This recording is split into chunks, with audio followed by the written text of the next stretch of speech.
que vous en profitez pour consacrer un peu de votre temps à votre émission, celle qui vous fait chaud au cœur, Plaisir Bocaille. Je suis d'ailleurs en compagnie de Dominique. Dominique, comment ça va? Très bien, Sylvie. Bonjour, chers amis téléspectateurs. Heureuse de vous retrouver pour un nouvel épisode de Jadais Bocaille. Nous poursuivons notre aventure au sein de cette magnifique nature. Et aujourd'hui, nous vous entraînons avec nous pour décompresser, respirer un peu d'air frais, essentiellement pour jardiner. Sylvie, je te vois déjà venir avec tes réflexions.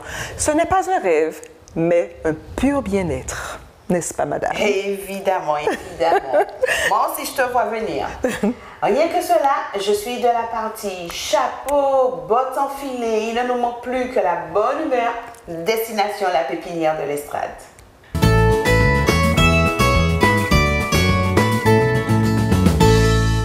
Amis téléspectateurs d'Espérance TV, bonjour. Amis de Plaisir Bocaille, bonjour. Et bienvenue chez nous, à la pépinière de l'Estrade, pour une nouvelle aventure. Ça sent bon le soleil, ça sent bon les vacances et je suis avec Dominique. Bonjour Dominique. Bonjour Sylvie, bonjour amis téléspectateurs. On ne voudrait pas vous faire trop languir de cette ambiance qui règne, mais je vous assure, il fait bon vivre à la pépinière de l'Estrade, où nous sommes toujours en compagnie de Ronnie et de Madame Dolphin pour une nouvelle aventure chez nous. Ah oui. Madame Dolphin a plein de secrets encore à nous dire, donc on ne veut pas la lâcher. On est toujours bien reçus et vous aussi vous le sentez de là où vous êtes. Donc, comment allez-vous? Oui, notre dernière rencontre. Ça va. Bonjour Dominique, bonjour Sylvie. Bonjour. Oui, et bonjour amis téléspectateurs. Ça se passe bien et puis toujours ravi de vous recevoir chez vous. Merci, c'est bien Ah ouais. bien préciser, c'est très important. Voilà. Alors, chers téléspectateurs, vous êtes chez nous et on est chez vous. Voilà. Alors bonjour chers téléspectateurs et bonjour Dominique, bonjour Sylvie. Alors heureuse de vous accueillir comme à l'ordinaire. Bien sûr. D'accord. Vous êtes toujours les bienvenus à la pépinière de l'Estrade. Voilà. Très bien. Alors aujourd'hui nous parlerons de l'herbe charpentier. Alors appelée aussi carmentine. Carmentine, charpentier, Oui. carmentine. Alors. Carmentine. Par contre, je ne connais pas du tout. Je ne sais pas pour toi, toi. Je connais charpentier, mais carmentine, non. Carmentine. Ah oui. Zeb Charpentier. Mais ou encore en créole nous disons zeb charpentier. Ça oui, je connais comme ça. Ma grand-mère le disait. Zeb charpentier, alors de son nom latin, Justicia pectoralis. D'accord. Il fait partie de la famille des Acanthaceae. Notez les familles. Notez, acanthaceae et cherchez sur Google. Voilà. C'est partie de la famille des Acanthaceae. Alors, c'est une plante originaire de l'Amérique centrale. D'accord. Elle est beaucoup cultivée dans la Caraïbe, en Guyane et aussi, bien sûr, en Martinique. En Martinique. Alors, pourquoi appelle-t-on herbe charpentier? Ça ne vous est jamais venu à l'esprit de savoir pourquoi on l'appelle herbe charpentier? Alors, je voulais dire quelque chose de bête tout à l'heure. Est-ce que ça concerne les charpentiers? Et ça concerne particulièrement un charpentier que l'on Oui. connaît bien. C'est vrai. Cherche donc. Elle a déjà compris. Cherche. Le best-seller, c'est toi qui l'écris. Eh ben oui, mais c'est toi qui fais les commentaires. Donc, je te laisse. Pour une fois que je ne trouve pas, donc. C'est rare, hein? Voilà, c'est Tu me rare. laisses, Hein, pourquoi? Alors, dis-nous tout. Alors, cette plante-là doit son nom aux charpentiers qui l'utilisaient autrefois quand ils se tapaient la main avec le marteau. D'accord. D'accord. Mais c'était pas loin. Alors, ça faisait mal, il y avait des bleus partout. Alors, en rentrant à la maison, ils prenaient de l'herbe charpentier, ils mettaient en cataplasme sur la partie. D'accord. Alors, c'est pourquoi, d'où est venu ce nom, herbe charpentier. Voilà. Bon, alors, c'est une plante herbacée très ramifiée. Alors, elle est rampante et à rameaux dressés. Alors, elle rampe et puis après, Elle ça se remonte. dresse. Voilà. D'accord. Alors, ce qui fait qu'on peut la cultiver en pot ou même en suspension parce que ça retombe. Ça Je ne l'ai retombe pas ici. vu encore en suspension, toujours Oui, position toujours. haute. Voilà. Oui. Alors, c'est, comme je viens de dire, c'est une feuille. Alors, les feuilles sur la tige, les feuilles sont opposées. Alors, ça veut dire de part et d'autre de la tige. De la tige. Et tout au bout, en froissant les feuilles, on a une odeur de vanille qui se dégage quand on D'accord. froisse les feuilles de... Alors, les petites fleurs sont mauves, de couleur mauve. Et la plante, elle aime beaucoup les sols humides, riches en humus. D'accord. Ça n'aime pas du tout le soleil. Eh ben, Quand elle est au soleil, elle devient les feuilles sont de couleur marron, marron foncé ou quelquefois jaune. Donc là, elle perd de sa vertu, elle perd de son efficacité en quelque part. Tout à fait. Alors, il vaut mieux la cultiver à l'ombre.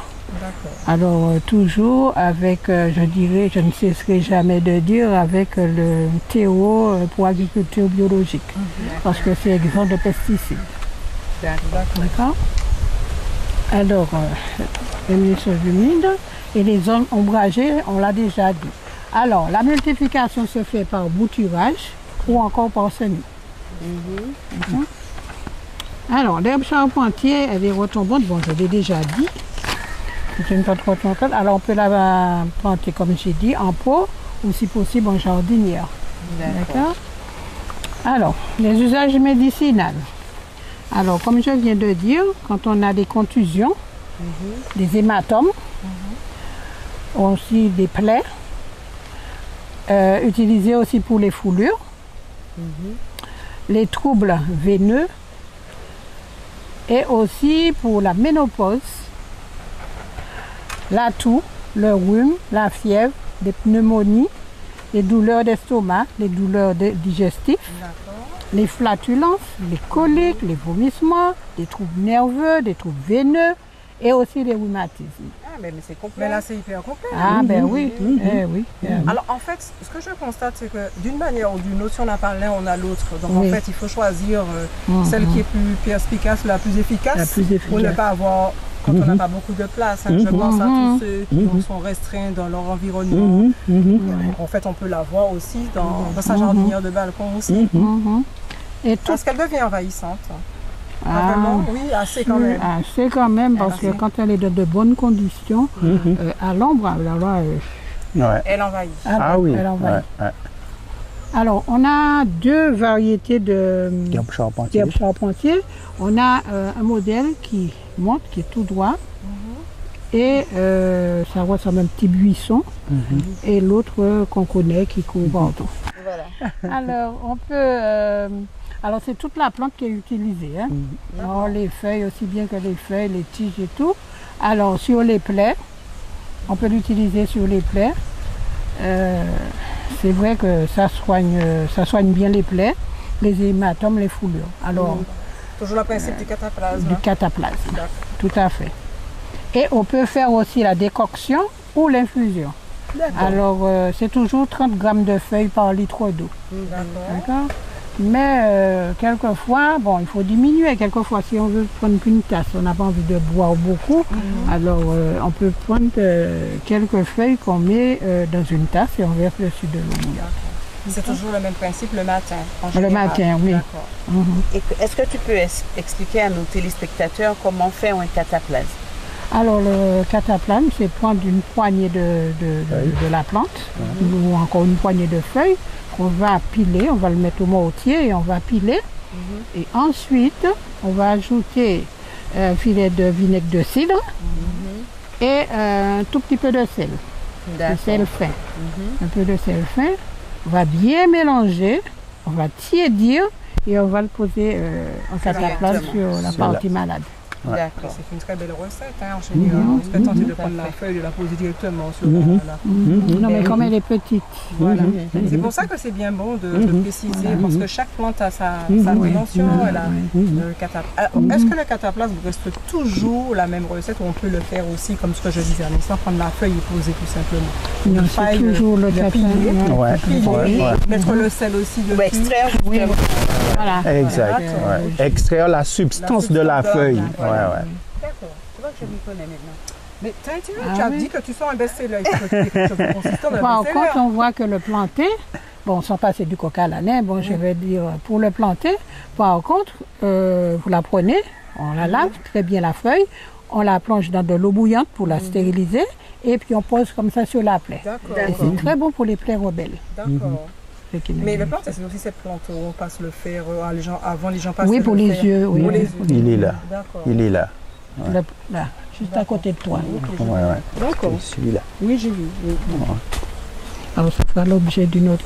Ce sera un émission. Mais voilà, Donc on a déjà le diapana et le plantain. Et le plantain. On sera bien obligé de revenir chez nous. Voilà, Ouais. chez nous, Mais c'est oui. comme toujours. Mais on en a tellement à voir, tellement. Et la richesse, elle est là, il faut l'exploiter au maximum. Donc il ne faut pas, au contraire, lésiner et garder bien en tête tous ces rendez-vous qui nous permettent en fait d'être plus proches de notre nature, plus proches de notre corps, plus proches de nos proches, et ne pas faire de pléonasme. Mais enfin, nous en avons besoin. C'est une richesse qu'il ne faut pas laisser de côté. Voilà. Et puis ce que je voulais dire, c'est que il faut pas croire. Il y a certains de nos jeunes qui s'intéressent à nos plantes médicinales parce que dernièrement, il y a un jeune, il doit avoir par exemple la vingtaine, qui est à l'université, il doit être en 4e ou 5e année d'études.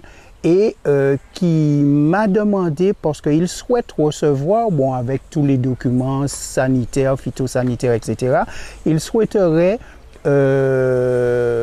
recevoir certaines de nos plantes médicinales parce qu'il veut faire une thèse dessus.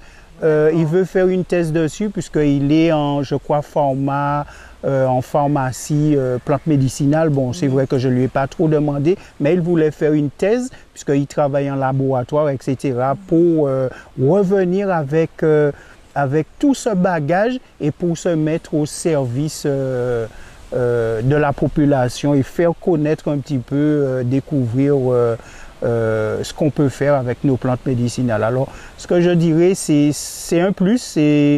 J'étais quand même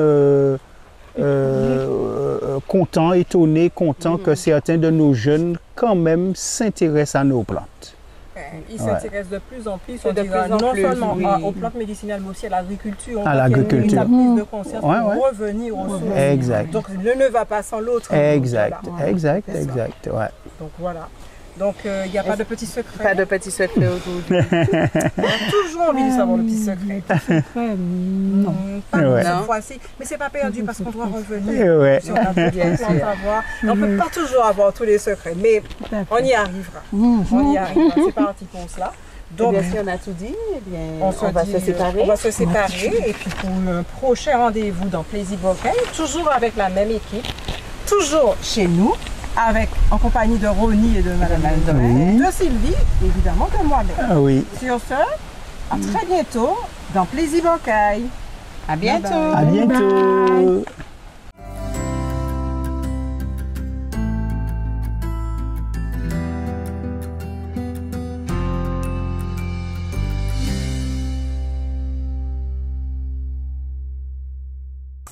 Et voilà, nous passons à notre mot du cœur. Dans mes mauvais jours, je te cherche. Dans mes bons jours, je te remercie. Dans mes grands jours, je te loue. Mais tous les jours, j'ai besoin de toi. Merci, mon Dieu, d'être toujours là pour moi.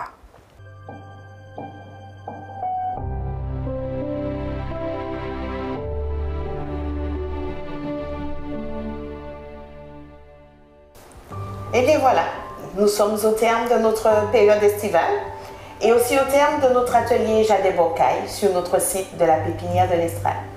Certaines que ces aventures vous ont été profitables, nous vous remercions de nous avoir accueillis fidèlement chez vous durant ces 4 semaines. Après ces merveilleuses aventures, nous tenons à vous souhaiter une excellente fin de vacances et surtout une bonne rentrée dans vos jardins. Merci de nous avoir accueillis pendant cette période. Nous vous disons à très bientôt et surtout une bonne rentrée dans vos jardins. À très bientôt. À très bientôt.